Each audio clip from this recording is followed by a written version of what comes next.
शिवानी अपने सारे काम निपटाकर ऑटो स्टैंड पर खड़ी थी। तभी एक ऑटो वाला आया और शिवानी से पूछा, कहाँ जाओगी मैडम? जी भाई साहब, मुझे कविता नगर जाना है, आप चलोगे? ऑटो वाला शहर में नया था तो उसने गूगल मैप खोलकर जगह का पता लगाया। जगह 8 किलोमीटर दूर थी। तो ऑटो वाले ने कहा, 400 रुपये लगेंगे मैडम। पर शिवानी ने कहा, 400 तो बहुत ज्यादा है भैया, 300 रुपये ले लेना। ऑटो वाले ने शिवानी को ऊपर से नीचे तक देखा, फिर बोला, अच्छा ठीक है, चलो चलते हैं। शिवानी ऑटो में बैठ जाती है और ऑटो वाला वहां से चल देता है। अभी ऑटो वाला लगभग 5 किलोमीटर चला होगा।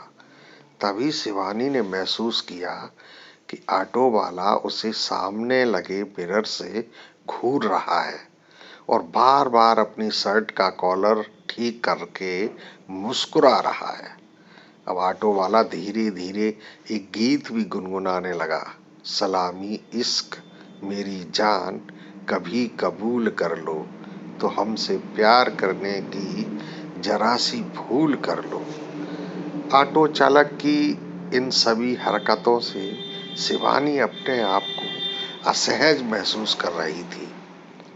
तभी शिवानी ने अपना फोन निकाला और अपनी एक फ्रेंड कीर्ति को लगाती हुई बोली,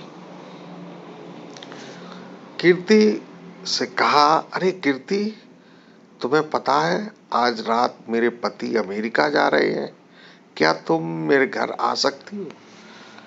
दूसरी तरफ से आवाज आती है, नहीं यार, आज तो मैं बहुत व्यस्त हूँ, आज नहीं, पर मैं कल आती हूँ। इसके बाद शिवानी ने फोन काट दिया और फोन के हाथ में ही पकड़े बैठी रही। इसके कुछ देर बाद रिक्शे वाले की हरकतें फिर से शुरू हो जाती हैं। इसी बीच वे लोग कविता नगर पहुंच गए। अब शिवानी एक घर के सामने ऑटो को रुकवाती है और अपने पर्स से पैसे निकालने लगती है। तभी ऑटो वाला उस घर को ध्यान से देखता है जो आलीशान बंगला जैसा था। तभी शिवानी पैसे देकर घर की तरफ चली गई। शिवानी ने घर का गेट खोला और अंदर चली गई। अब रिक्शे वाले ने शीशे में देखा तो उसे पीछे सीट पर कुछ पड़ा दिखाई दिया। उसने देखा तो शिवानी अपना फोन ऑटो में ही भूल गई थी। अब रिक्शे वाले ने सोचा, जब इसका घर इतना बड़ा है तो फोन कितना महंगा होगा, और उसे चुराने की नीयत से तुरंत वहां से ऑटो लेकर निकल गया। अब रिक्शे वाला वहां से थोड़ी दूर निकल आया तो उसने वह फोन अपने हाथ में लिया और उसे चालू करने लगा। फोन बहुत महंगा था, कम से कम 2 लाख रुपए का तो होगा ही। ऑटो वाले से जब फोन चालू नहीं हुआ तो उसे बड़ा गुस्सा आया। तभी उसने मन में एक ख्याल आया, क्यों न इस फोन को मैडम को ही वापस कर दिया जाए, और उसका पति भी घर पर नहीं है। पर इस काम के लिए किसी और की भी जरूरत है। तो उसने अपने एक दोस्त को फोन लगाया। दोस्त बोला, तुम चलो, मैं अभी थोड़ी देर में आता हूँ। अब ऑटो चालक ने फोन काटा और कविता नगर के लिए चल दिया। उस घर के सामने अपना रिक्शा रोका और उतरकर दरवाजे के पास जाकर बेल बजा दी, पर दरवाजा खोलने कोई नहीं आया। उसने 3-4 बार बेल बजाकर दरवाजा खुलवाने का प्रयास किया, परंतु दरवाजा खोलने कोई नहीं आया। कुछ सोचने के बाद उसने दरवाजे के ऊपरी हिस्से में एक घूंसा मारा और दरवाजे को धक्का दिया तो दरवाजा खुल गया। वह सारे घर में इधर उधर घूमता हुआ मैडम को आवाज लगाता रहा, लेकिन उसे कोई दिखाई नहीं दिया। तभी उसने एक कमरे की लाइट जलती हुई देखी। वह कमरे के अंदर झांकता है, पर उसे कमरे में कोई दिखाई नहीं दिया। तो वह अंदर चला गया।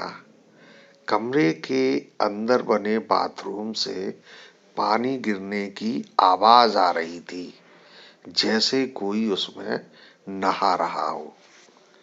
रिक्शे वाले को लगा, मैडम जी नहा रही हैं, मैं यहीं बैठकर उनके बाहर आने का इंतजार करता हूँ। अब उसे इंतजार करते काफी देर हो गई, पर मैडम नहीं आई। 1 घंटे से ज्यादा का वक्त हुआ तो वह बाथरूम की तरफ गया और बाथरूम का दरवाजा खटखटाया। मैडम जी, मैडम जी। तभी उसने महसूस किया कि पानी बंद हो गया है।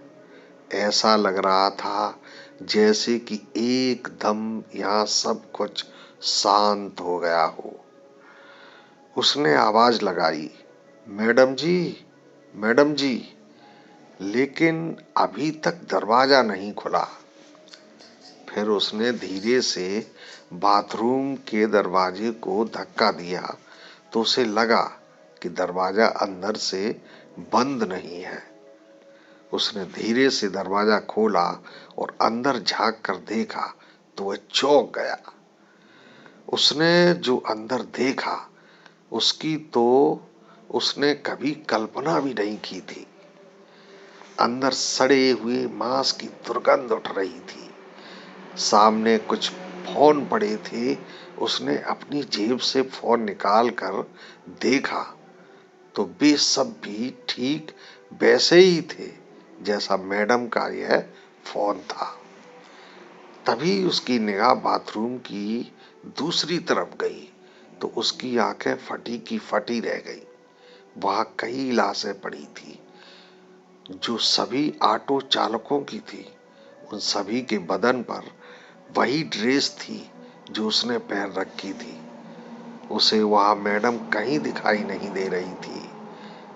इससे पहले कि ऑटो वाला वहां से भागने की कोशिश करता, उसे पीछे से किसी ने जोर से लात मारकर बाथरूम के अंदर धक्का दे दिया।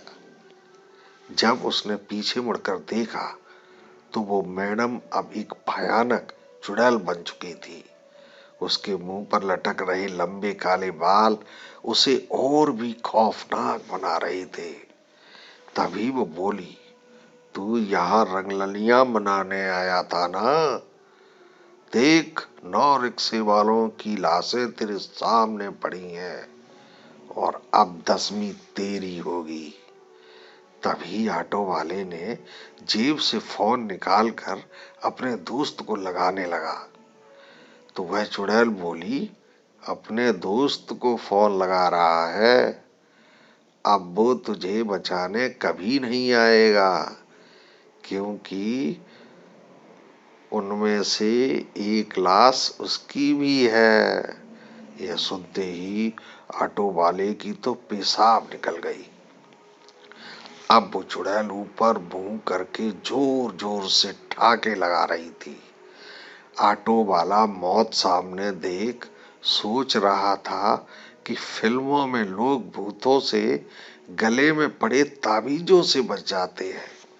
तभी उसे याद आया, मेरी माँ ने भी तो एक ताबीज मुझे देते हुए कहा था कि तू रात बिरात ऑटो चलाकर पता नहीं कहाँ कहाँ जाता होगा।